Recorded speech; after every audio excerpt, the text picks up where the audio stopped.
to one of our own. Wish TV's Ashley Brown spoke this morning to kids at Turning Point School, that's on North Post Road, but afterwards she was surprised with a Trailblazer Award for being the first female African-American chief meteorologist in Indianapolis. How about that? A huge congratulations, Ashley. We're so proud of you. So thank you. Proud to have you on our team. Yeah. What an accomplishment. Yeah, it was pretty cool to hang out with those kids this morning. Thanks to Turning Point Schools, and I got to chat with them this morning, and they were super excited to talk about weather. I mean, so excited. That's great. Everybody wants to talk about the weather right now. It's funny. I was telling them when I was a kid, I used to take Polaroids of clouds, and they were like, "What's a Polaroid?" Right. You're like, okay. Right. Yeah, exactly. Here's a rotary phone for you. Let me adjust my language here to this generation. Right? Yo, what is going on, guys? And welcome to another episode of Life of Lomax. I am Lomax. MarciaLomax. Yes, and it is February the 5th, 2022, and we are celebrating National Weatherperson's Day. So we are here off of Meridian at the Wish8TV Channel 8 News, and we are here to meet with the awesome Miss Ashley Brown, who is a weather person here in the city. So she graciously agreed to meet with us so that we can discuss how it is to be a weather person. So when we get inside, we'll let you see how everything is. Catch y'all in a second. Peace. All right. We are here actually on the set, and there she is right there. She's going to turn on some lights on for us. So this is some cool stuff, guys. So we're going to do this interview with her. Look at that, got the green over here, got the green. Ooh, wow. All right, so if you want to come around here, we can do it here. Oh, that's awesome. Okay, so come around here. Oh, this is awesome. Look at this, guys. This is so fantastic. There's Miss Brown right there. Look, guys. Yes. So we're going to get started because I know she's busy. Okay. Are you excited, Marcy? I'm very excited. Nice.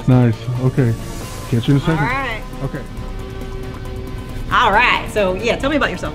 Yes. So my name is Lomax. This is my wife, Marcia. Okay. And we started our YouTube channel a couple of years ago. Well, actually, almost 3 years ago now.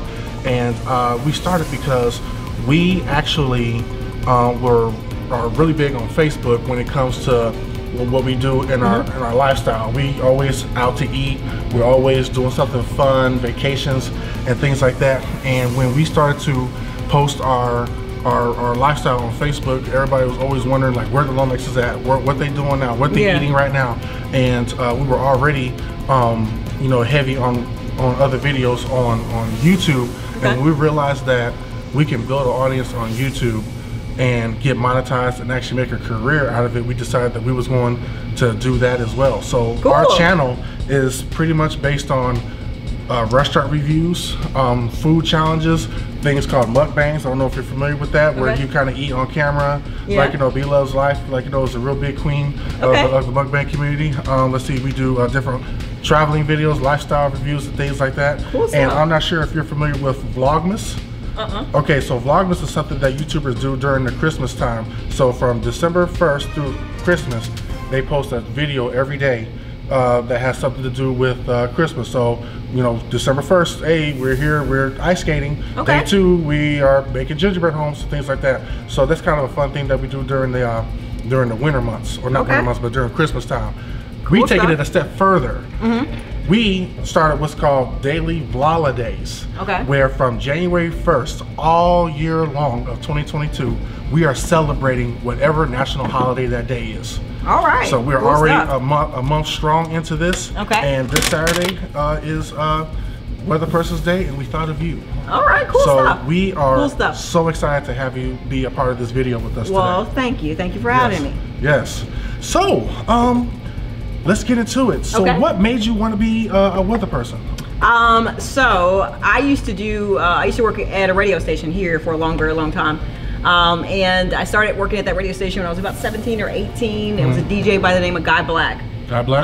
Who was my mentor, who brought me into radio, and basically he told me that my future will be better served by having a secondary career. So I went to Ball State and majored in meteorology, even though I thought I wanted to do radio. And once I got to Ball State, I just loved the science of it. Kind of loved telling the story, so it just kind of took me to weather, and now I've been doing it for about 20 years. 20 years strong. Ain't that something, y'all? That is a nice career, and you still got a lot of more years to go, don't you? Yeah, well, I will try. I'll try. So back when I was a kid, there was a movie that came out, Twister.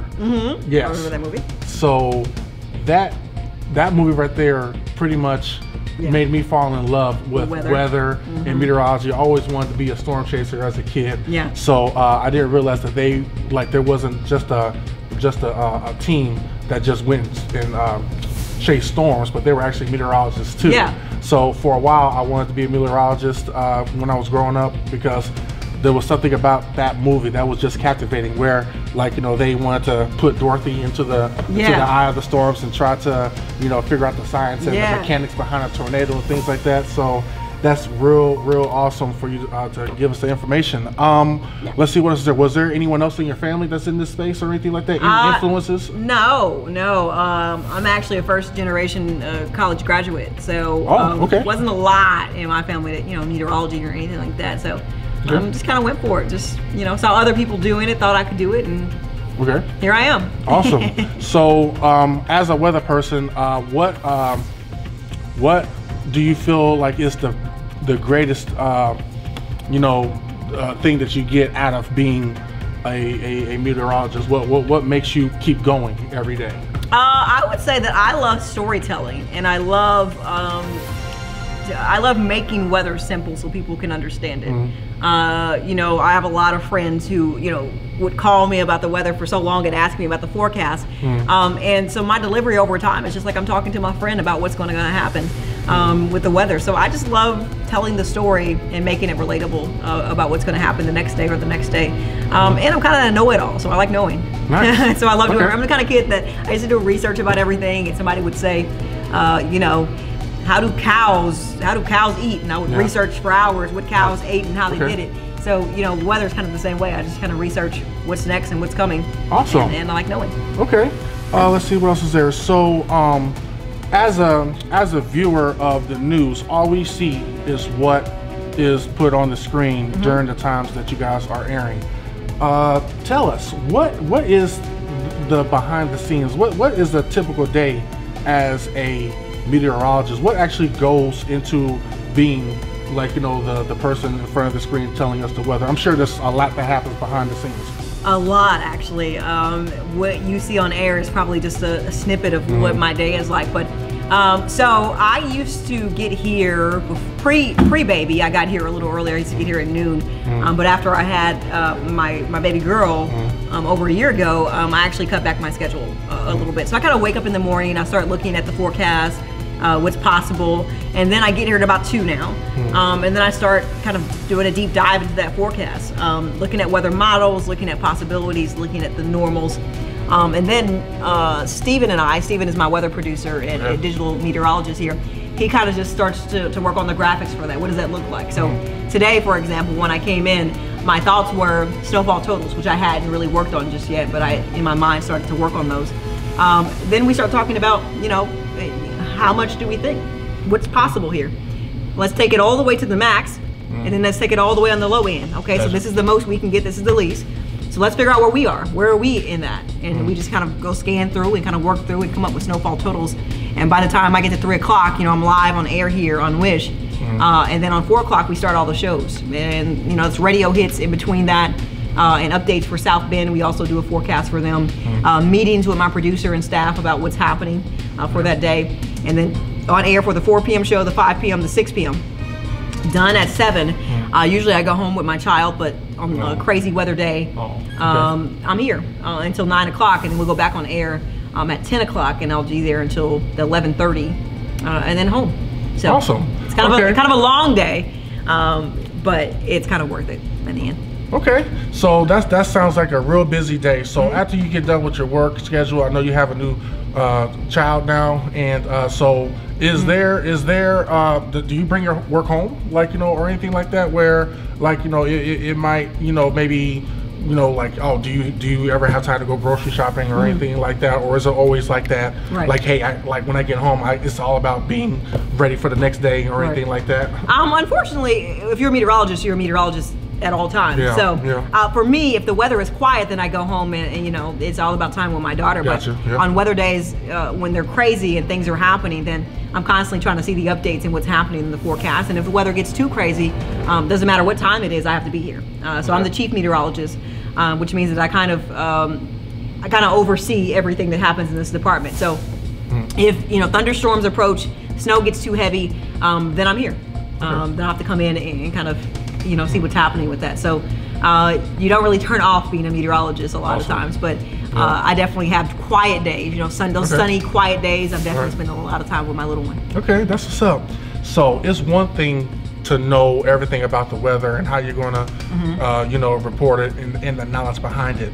But then there's another to actually, report it on screen, having to read the prompters and things like that. Because, I mean, someone can be good at one and not the other. Right. Tell me about your first day, like, being the weather person. It's your first day, that moment that you're live. Everybody in the city is watching you. Like, walk me through, like, how did that experience do for you? Okay, so little known fact, meteorologists don't read the prompter. So there's nothing in prompter for us because it's kind of like we study this, so we should know what's going on, right? Gotcha. So it's been all day study. We just kind of say what's happening in the forecast, and we have graphics to match that. I always say it's like the equivalent of me asking you, what did you do last weekend? You would give me an exact detail of what you did all weekend long. If you ask me about the weather, I'll give you an exact detail of what I studied all day. And that's what meteorology is. I wish it was something in prompter.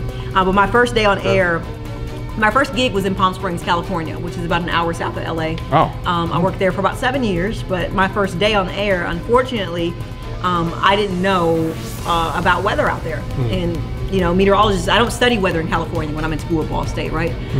So there was this weather phenomenon called Virga, which means that there's rain on radar and there's nothing falling from the skies. It just shows up on radar. So when I was in Palm Springs, which is a desert, I saw rain in my first day on air. I'm like, hey, it's raining, everybody. And everybody's like, what are you talking about? I walk outside, nothing, sunny and dry. But what I didn't know is that, Virga shows up on radar, but actually doesn't fall, so it's not real. So yeah, my first day was not a great day. But I learned for that. And, after that day, I actually took a deep dive and did a deep study into weather on the West Coast, mountain weather, downsloping winds and all of that. And by day 2, I was ready to go. Okay, so I know you're a busy person, so I'll close the interview with one more question. So, in being a viewer, once again, there's always this, I don't know if it's a stereotype or anything like that, but is there really competition between, other news stations? Like, is there like a beef or anything like that? Are you guys friends? Do you guys interact at all or anything like that? Or is it always about the ratings or anything like that? I think the higher ups probably care more about that stuff than the people who actually work here. My best friend works at another station, and my mentor works at a different station. So I have ties to every station in this town, whether it's friends or best friends or people who are like siblings to me. But I think the higher ups probably care a little bit more about who's winning, who's not. I would say people who actually work here in the station on air. We're just trying to get our job done. All right.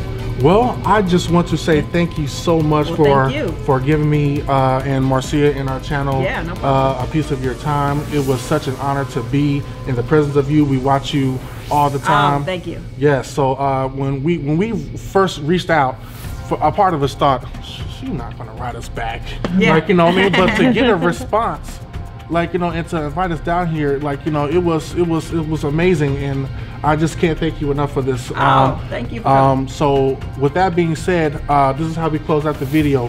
When I go, thank you guys so much for watching this video. You guys be sure you like, comment, subscribe, and share these videos with everybody. Marcia says, hit the notification bell also. Yes, and hit that notification bell so that you guys can be notified of all of our future videos. And you make sure you watch our very own Miss Ashley Brown on Channel 8 News. She's awesome, and she kills it, and she does her thing. And until next time, folks, we'll see you tomorrow. Everybody says, peace out. Peace. All right.